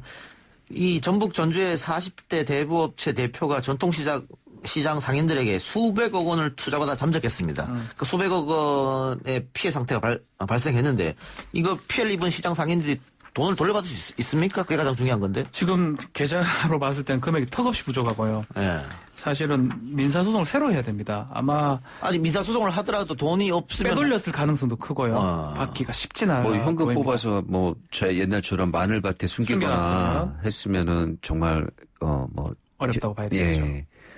자발적으로 진술하지 않는 이상은 찾기가 쉽지 않을 수도 있습니다. 답답하네요. 예. 어쨌든 상식적으로 많은 뭐 이자를 준다, 뭐 이렇게 돌려준다, 이렇게 일단은 의심 좀 해봐야겠습니다. 이런 그렇죠. 문제는. 네, 연 30% 정도 지금 4개월에 이자 10%인데. 그래요. 근데 저금리가 기조가 계속되는 한 이런 유혹에는 많이 넘어갈 수밖에 없습니다. 알겠습니다. 두 분 말씀 오늘 여기서 마무리하죠. 수고하셨습니다. 감사합니다. 감사합니다. 저는 내일 다시 돌아옵니다.